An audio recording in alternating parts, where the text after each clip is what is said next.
All right, people, what's up? You're tuned into the morning show with yours truly, Dex the Algo Capitalist. And we have blood in the water this morning. Did you know that? If you're just now tuning in, just now waking up, the US dollar index is down 12 pips at 106.13.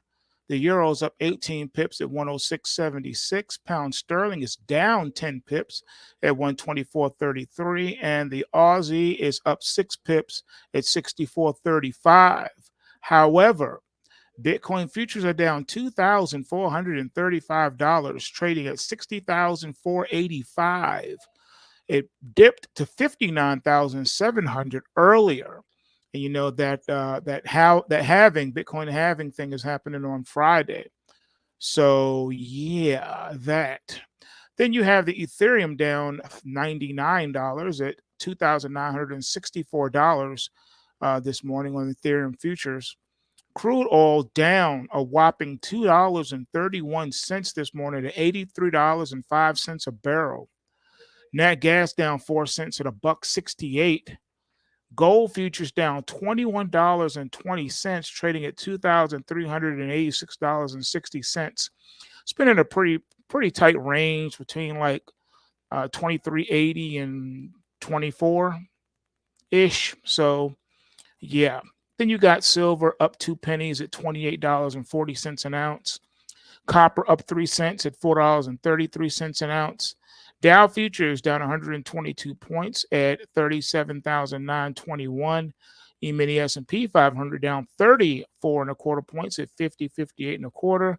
E-mini Nasdaq 100 futures down 219 and a quarter at 17,661 and three quarters. And the Russell Mile Hustle down 14 at 1968.50. In market news, we have the Fed and the Middle East conflicts that won't slow down stocks, according to some Wall Street veterans. And a social walkie-talkie app is the newest thing tech insiders are excited about. And people looking for the American dream are finding it abroad. But first, Tesla trouble. Yeah, the wheels are coming off of one of the most high-profile car makers in the world.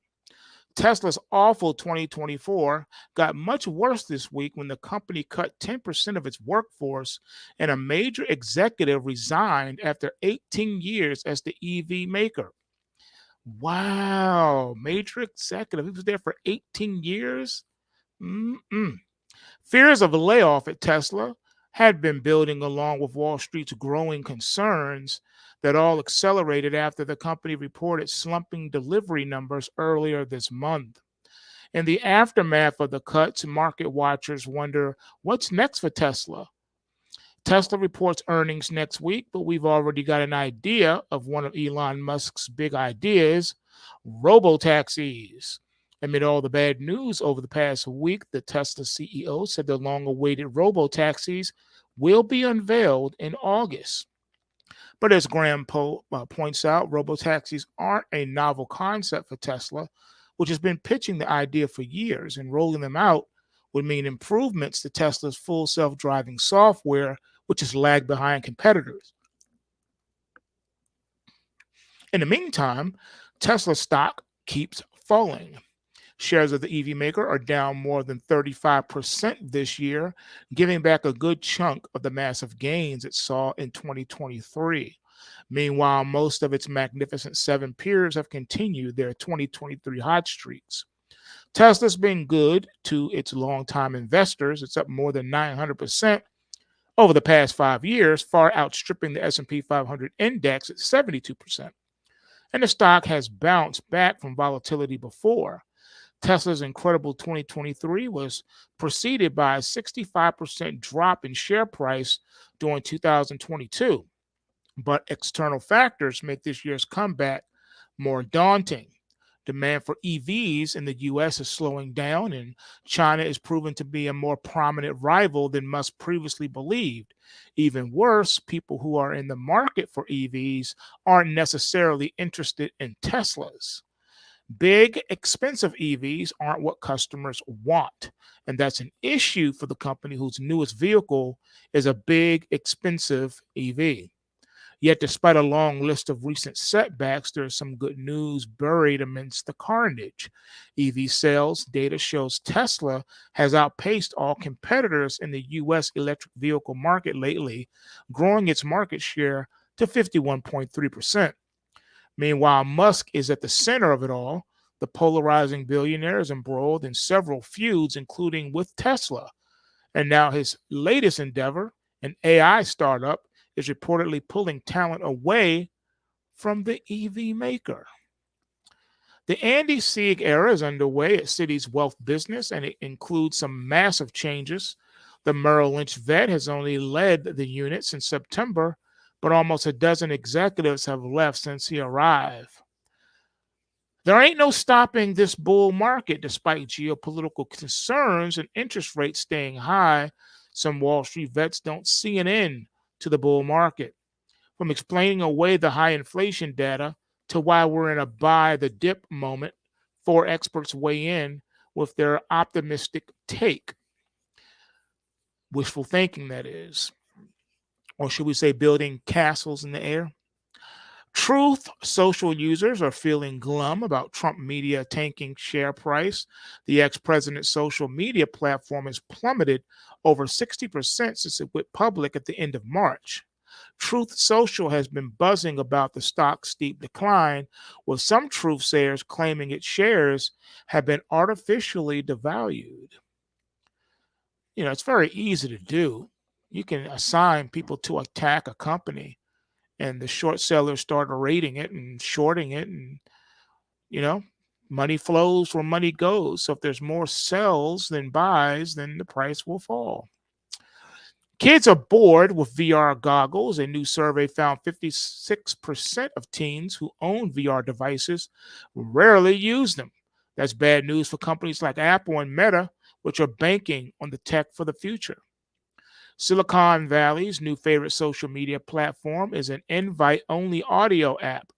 AirChat, an app marketed as a social walkie-talkie, is taking off among tech and creator economy insiders. But can it stick around? Microsoft is gearing up for the AI boom. The tech giant's data center capacity grew rapidly in recent quarters. According to an internal presentation seen by some, it is planning an even faster ramp up in capacity over the rest of 2024, the document showed. And I see you, John, in the live. He asked, is the dollar about to launch, and that's why the struggles and pullbacks? Absolutely. I've been saying it for the longest time in the end of day watch list videos. My target for the dollar is still 108. Silicon Valley, we're going to go from there to Microsoft, and now we're going to other business news. The new American dream leaving the U.S. The U.S. cost of living in the States on the rise. More and more Americans are deciding that the only way to get ahead financially, pay off debts, and save for retirement is to move abroad. Australia's retirement model could inspire America's. While U.S. retirement plans rely on workers' contributions to accounts like 401ks, Australia's superannuation system mandates employer funded retirement contributions. Adopting something similar could improve America's retirement. New York and America is too selfish and stingy to do something like that. The rich hateth the poor in America. That's why New York is using AI to challenge wealthy remote workers. CNBC reported that the state's tax department is sending out hundreds of thousands of AI-generated letters looking for revenue. It's mainly targeting wealthy remote workers and those who require a change in tax residency per the outlet. That's why a lot of Americans are ditching the U.S. and renouncing their citizenship and planting themselves overseas. And in other news, Trump is struggling to stay awake at his first criminal trial. It's going to be a long 6 weeks. U.S. Navy warships shot down Iranian missiles with a weapon they've never used in combat before. And I quit McKinsey after 1.5 years. I was making nearly 200K, but my mental health was shattered. China is still struggling to fix its demand problem, and that's bad news for the likes of Apple and Tesla. It's not you. Reddit is taking over Google. Amazon is pouring big bucks into geek culture, and Central Roll's Matt Mercer just dropped a major hint about the series fans have been waiting for. Bank of America's dealings with Leon Black and Jeffrey Epstein are in the Senate's crosshairs. Citadel's Ken Griffin wants to build a massive New York City skyscraper that the city hopes will lure more workers back to the office. And millennials may have an easier time buying homes in five of America's cities where boomers may actually give up their houses. I relocated across the country when Tesla asked, then I was laid off 6 months later. That's an old tactic, folks. Never fall for it. If your company that you work for is moving to another state, 9 times out of 10, they want a fresh start. And if you move and go with the company, remember, there's no future in being a company man. 9 times out of 10, those individuals that move the company get laid off. All right. They wait for you to move, relocate, buy a house, whatever, and then they say you're out of a job. Don't fall for it. And today we have earnings, Discover, among other companies, and Semaphor's World Economy Summit starts today. All right, so that is your market news for the morning. And did you know that the NSA is just days away from taking over the internet? That's right. The United States National Security Agency is only days away from taking over the internet with a massive expansion of its surveillance powers, according to NSA whistleblower Edward Snowden. In April 16th, post to X, Snowden drew attention to a thread originally posted by Elizabeth Goiten, the co-director of the Liberty and National Security Program at the Brennan Center for Justice, that warned of a new bill that could see the U.S. government surveillance powers amplified to new levels.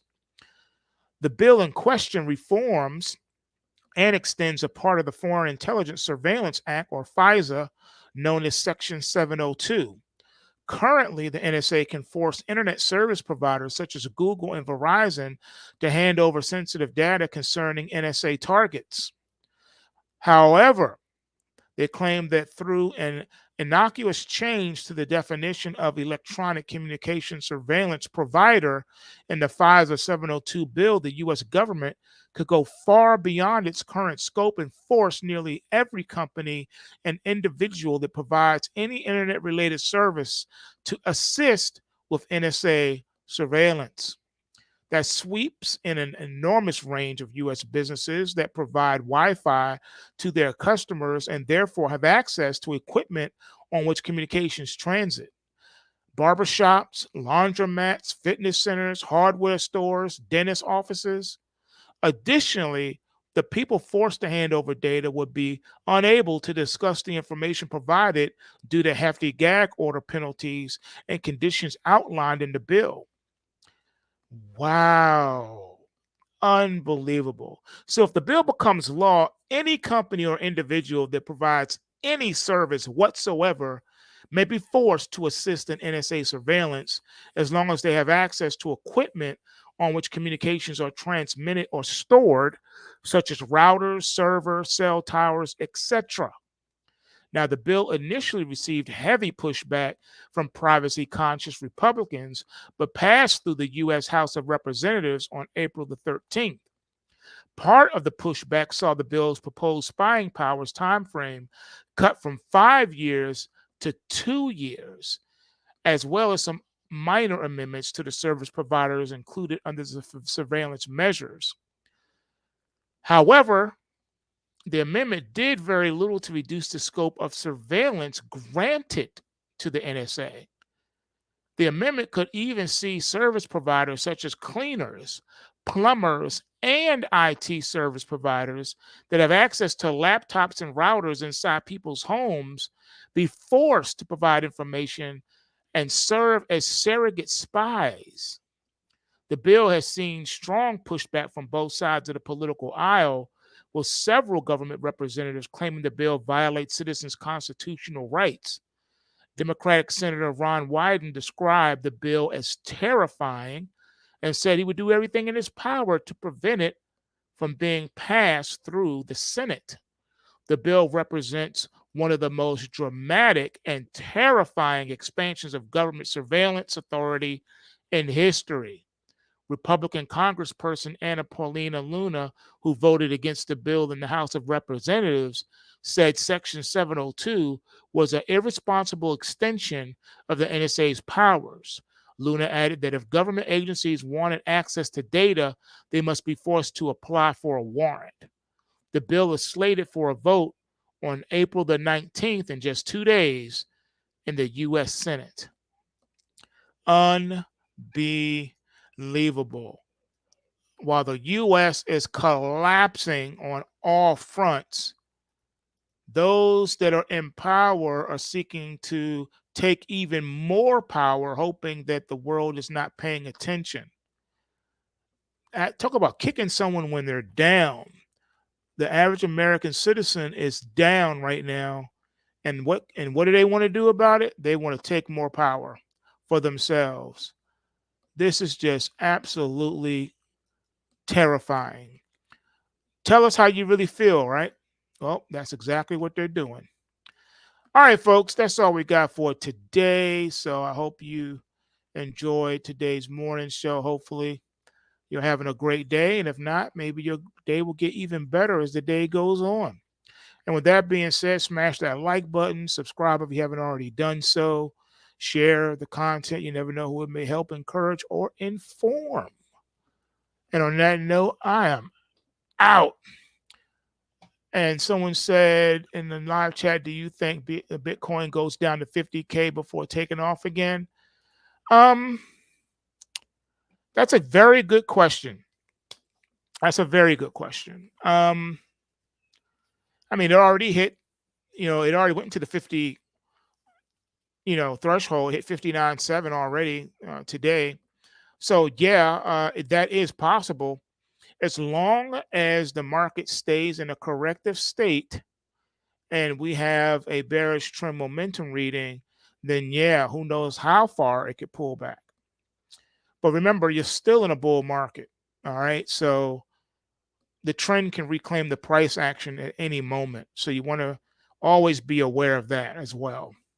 All right, folks, I'm out. See y'all in the next one. Peace.